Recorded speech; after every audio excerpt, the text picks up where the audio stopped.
ஸ்ரீ லலிதா சகசரநாமத்தின் பெருமையாக ஸ்ரீ மகாபெரிவா சொன்னது பற்றி தெரிந்து கொள்ளலாம். ஸ்ரீ லலிதா மகா திரிபுர சுந்தரி சிவனோடு ஒன்றிணைந்த பிரிக்க முடியாத ஆதி பரம்பொருள். சிவசக்தி ஐக்கியம் என்று பெயர். இதற்கு மேல் தெய்வம் ஏதும் இல்லை. துவளேன் இனி ஒரு தெய்வம் உண்டாக மெய்த்தொண்டு செய்தே என்கிறார் அபிராமி பட்டர். சகசரநாமம் என்பது அன்னையின் 1000 பெயர்கள். ஸ்ரீ லலிதா சகசரநாமத்தை பாராயணம் செய்யும்போது லலிதாம்பிகையின் பெருமைகள் மட்டுமல்ல, ஆன்மீகம் பற்றிய விழிப்புணர்வு, மந்திரங்கள், தந்திரங்கள், பிரபஞ்சத்தின் படைப்பு ரகசியங்கள் என்று முழுமையான ஞானம் உருவாகும். சரஸ்வதியின் குருவான ஹயக்ரீவர் அகத்திய மகரிஷிக்கு லலிதா சகசரநாமத்தின் பெருமைகளை இப்படி கூறுகிறார். ஸ்ரீதேவியின் 1000 நாமங்களை உமக்கு கூறினேன். இவை ரகசியங்களுள் ரகசியமானது.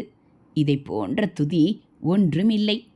இது நோய்களை போக்கும், செல்வத்தை கொடுக்கும், அபமிருத்யுவை போக்கும். அபமிருத்யு என்றால் அகால மரணம், நீண்ட ஆயுள் தரும். பிள்ளை பேறு இல்லாதவர்களுக்கு பிள்ளை செல்வம் தரும். கங்கை முதலிய புண்ணிய நதிகளில் முறைப்படி பல தடவை நீராடுதல், காசியில் கோடி லிங்க பிரதிஷ்டை செய்தல், கிரகண காலத்தில் கங்கை கரையில் அஸ்வமேத யாகம் செய்தல், பஞ்ச காலங்களில் நீர் வசதியற்ற இடங்களில் கிணறு வெட்டுதல், தொடர்ந்து அன்னதானம் செய்தல், இவை எல்லாவற்றையும் விட மிகுந்த புண்ணியமானது லலிதா சகசரநாம பாராயணம். இது பாவத்தை நீக்கும். பாவத்தை நீக்க இதனை விட்டு வேறு உபாயம் தேடுபவன் பயனில்லாதவன். பௌர்ணமியன்று சந்திர பிம்பத்தில் தேவியை தியானம் செய்து வழிபட்டு இதனை படிக்க நோய்கள் நீங்கும், பூத பிசாச உபாதைகள் விலகும். இதனை பாராயணம் செய்யும் பக்தனின் நாவில் சரஸ்வதி தேவி நர்த்தனம் ஆடுவாள். எதிரிகளை பேச முடியாது வாக்ஸ்தம்பம் செய்து விடுவாள். அரசனே எதிர்த்தாலும் அன்னையின் பக்தனிடம் தோல்வி அடைவான். இதனை பாராயணம் செய்பவன் பார்வைப்பட்டாலே தோஷங்கள் விலகிவிடும்.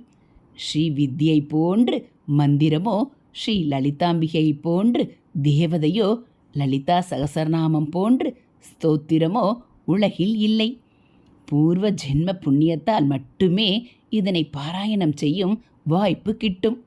கடைசி பிறவியாக இருந்தால் மட்டுமே ஸ்ரீ வித்யா ஜபமும் சகசரநாம பாராயணமும் செய்ய முடியும். தேவியின் அருளின்றி யாரும் இதனை பெற முடியாது என்றெல்லாம் பலவாறாக பலச்சுருதி என்ற பகுதியில் ஹயக்ரீவர் அகத்தியருக்கு உபதேசிக்கிறார். லலிதா சகசரநாமத்தில் இன்னொரு சிறப்பு, இதை பாராயணம் செய்யும்போது நமது சமயத்தின் அனைத்து கடவுளையும் வழிபட்ட புண்ணியம் நமக்கு சேரும். எனவே லலிதா சகசரநாமத்தின் பொருளறிந்து பாராயணம் செய்ய முயல வேண்டும். எதை நாம் அடைய விரும்புகிறோமோ அது தானாகவே நம்மை வந்து சேரும். இது மகா பெரியவா அருளியது.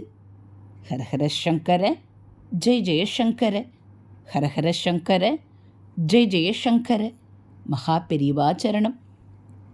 இதுபோல் மகா பெரியவா மகிமைகளையும் ஸ்லோகங்களையும் நீங்கள் தெரிஞ்சுக்கணும் அப்படின்னா மறக்காமல் நம்ம சேனலை சப்ஸ்கிரைப் பண்ணுங்கள். கூடவே பெல் ஐக்கானையும் கிளிக் பண்ணி ஆளுங்கிற பட்டனையும் அழுத்திடுங்க.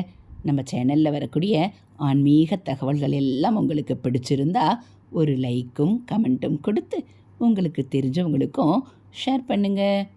தேங்க்யூ.